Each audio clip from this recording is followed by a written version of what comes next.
Brilliance Audio presents Of Blood and Bone by Nora Roberts, performed by Julia Whalen.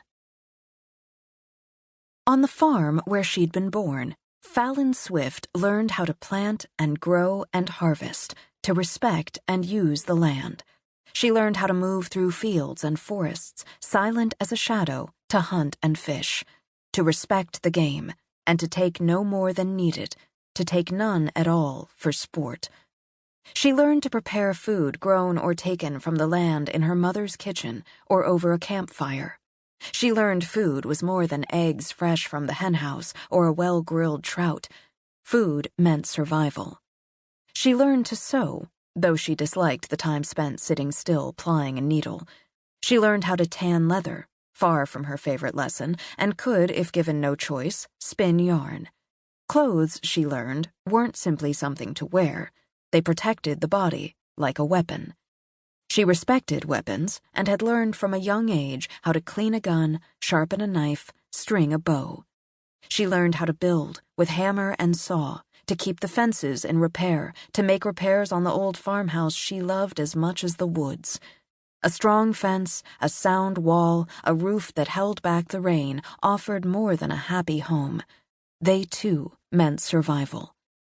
And, though she often simply knew, she learned magics.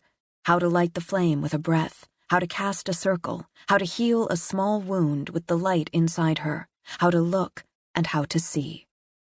She learned, though she often simply knew, magic was more than a gift to be treasured, a craft to be honed, a weapon to be used with great care. It was, and would be, survival. Even with food, with shelter, with clothing and weapons, even with magics, not all had survived. Not all would in the times to come. She learned of a world that had existed before her birth, a world crowded with people, a world of huge cities with towering buildings where people had lived and worked. In that world, people had traveled routinely by air and sea and road and track. Some had even traveled into space and to the moon that hung in the sky. Her mother had lived in a great city, in the city of New York. Fallon knew from the stories told, from the books she devoured, it had been a place full of people and noise and light and dark. A wonder of a place to her, one she vowed to see someday. She imagined it often at night when she lay awake watching the fairies dance outside her window. There had been war in that world, and bigotry and cruelty, just as there was now.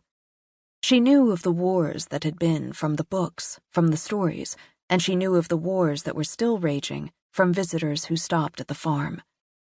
Her father had been a soldier once. He had taught her to fight, with her hands, her feet, her mind. She learned how to read maps and how to make them, and imagined following them one day on the journeys she knew, had always known, she would take. She had no attachment, as her parents did, to the world that had been before the doom had killed so many. Billions, it was said. Many remembered when those great cities fell to the burning, the mad things, the dark magics. The cruelty and greed of men still swam in the minds and the blood of those who'd lived through it.